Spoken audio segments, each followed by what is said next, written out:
இன்றைய ஆன்மீக தகவல் நம்முடைய சனாதன தர்மத்திலே இறைவர்களுடைய திருக்கரங்களிலே ஆயுதங்கள் இருக்கும். அந்த ஆயுதங்கள் என்பது சம்ஹார மூர்த்திகளாக தங்களை அவர்கள் வெளிப்படுத்திக் கொள்கின்றார்கள். ஒரு நாணயத்துக்கு இரு பக்கம் இருக்கின்றது. அதுபோல ஒவ்வொரு மனிதனுக்குள்ளேயும் நல்லதும் இருக்கும், கெட்டதும் இருக்கும். கெட்டவற்றை அழிக்க வேண்டும். கெட்டவற்றை அழிப்பதற்காகத்தான் இறைவனுடைய திருக்கரங்களிலே ஆயுதங்கள் இருக்கின்றது. மகாவிஷ்ணு நம்மையெல்லாம் காக்கின்ற கடவுள். அவருடைய சக்கராயுதத்துக்கு இருக்கின்ற பெருமை, அவர் யார் மேல் அந்த சக்கராயுதத்தை ஏவுகின்றாரோ அந்த சக்கராயுதமானது அவர்களை கொன்றுவிட்டு திரும்ப அவருடைய திருக்கரத்திலேயே வந்து சேர்ந்து கொள்ளும். அப்படிப்பட்ட பெருமை மிக்கது சக்கராயுதம். சக்கராயுதத்துக்குத்தான் சக்கரத்தாழ்வார் என்ற பெயரும் உண்டு.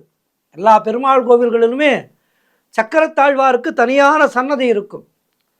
சாதாரணமாக நமக்கு ஒரு தொழில் செய்து கொண்டிருக்கின்றோம், அந்த தொழிலிலே நமக்கு எதிரிகள் அதிகமாக இருக்கின்றார்கள், நம்முடைய தொழிலை முடக்க பார்க்கின்றார்கள். நாம் நியாயமாக நடந்தாலும் நம்முடைய தொழிலை முடக்க பார்க்கின்றார்கள் என்றால் சக்கரத்தாழ்வார் சன்னதிக்கு வாரம் புதன்கிழமை அல்லது வியாழக்கிழமைகளிலே சென்று சக்கரத்தாழ்வாரை 11 சுற்றுகள் சுற்றி சக்கரத்தாழ்வாருக்குரிய மந்திரங்களை சொல்லி, அது தெரியவில்லை என்றாலும் ஓம் சக்கரத்தாழ்வார் நமக, அது இல்லை தெரியவில்லை, மந்திரங்கள் தெரியவில்லை என்றாலும் ஓம் நமோ நாராயணாய நமக, ஓம் நமோ நாராயணாய நமக என்று சொல்லி 11 சுற்றுக்கள் அந்த சன்னதியை வலம் வந்தாலே நம்முடைய பிரச்சனைகள் நிச்சயமாக தீரும். சக்கரத்தாழ்வாருக்கு அப்படி ஒரு நல்ல மகத்துவம் உண்டு, மகிமை உண்டு. ஆகவே நம்முடைய பிரச்சனைகள் எல்லாம் தீர்வதற்கு சரியான முறையிலே நாம் இறைவனை சென்று வணங்க வேண்டும். அப்படி வணங்குபவர்களுக்கு நிச்சயமாக பிரச்சனைகள் தீர்ந்து அவர்களுடைய தோஷங்கள் விலகும். இன்றைக்கு நாம் பார்க்க இருப்பது ஒரு அற்புதமான விஷயத்தை பற்றி பார்க்க இருக்கின்றோம். சாதாரணமாக சங்கு சக்கரதாரியாக பெருமாளை எல்லா ஆலயங்களிலேயும் நாம் பார்ப்போம். இங்கு விசேஷமாக முருகப்பெருமான் தன்னுடைய திருக்கரங்களிலே சங்கு சக்கரம் வைத்தபடி நமக்கெல்லாம் அருள்பாலிக்கின்றார். இந்த கோவில் எங்கே இருக்கின்றது? எதற்காக முருகனுடைய திருக்கரத்திலே சங்கு சக்கரம்? இதையெல்லாம் தெரிந்து கொள்ளலாம். தஞ்சாவூர் மாவட்டத்திலே அழகாபுத்தூர் என்ற ஒரு அழகான ஊர் இருக்கின்றது. இங்கே படிக்காசுநாதர் திருக்கோவில் என்ற அற்புதமான திருக்கோவில், பழங்காலத்து கோவில் இருக்கின்றது.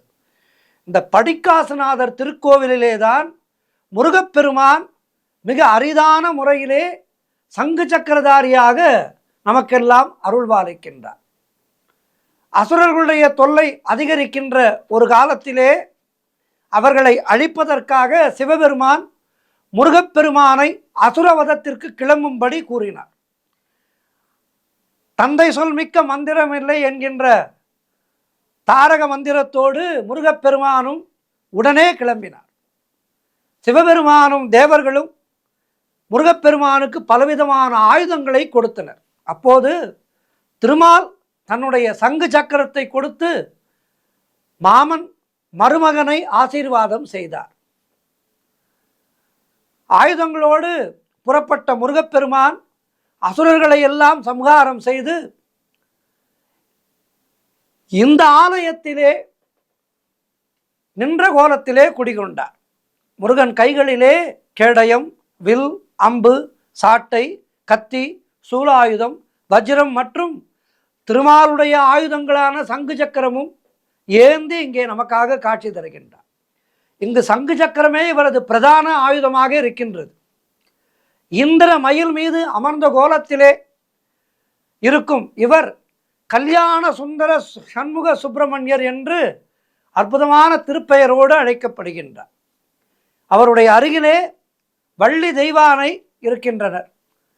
மயில் மீது மயில் இடதுபுறமாக திரும்பி நிற்பது போன்ற ஒரு மாறுபட்ட அமைப்போடு இங்கே முருகப்பெருமான் கோவில் கொண்டிருக்கின்றார். சங்கு சக்கரம் ஏந்திய முருகப்பெருமானை நாம் இந்த ஆலயத்திலே சென்று வணங்கினால் நம்முடைய பூர்வ ஜென்ம பாவங்கள் எல்லாம் நீங்கி சகல செல்வங்களும் கிடைக்கும். அதேபோல் ஜாதகத்திலே திருமணத்தடை தோஷம், நம்முடைய வியாபார நிமித்தமாக நமக்கு இருக்கின்ற தடைகள், எதிரிகளுடைய ஏவல் பில்லி சூன்யம் போன்ற இந்த பிளாக் மேஜிக் என்று சொல்வார்களே, அவையெல்லாம் இந்த ஆலயத்துக்கு வந்து நாம் வழிபாடு செய்தால் நிச்சயமாக நமக்கு ஒரு நல்ல வழி கிடைக்கும். அவை எல்லாம் இருந்த இடம் தெரியாமல் போகும்.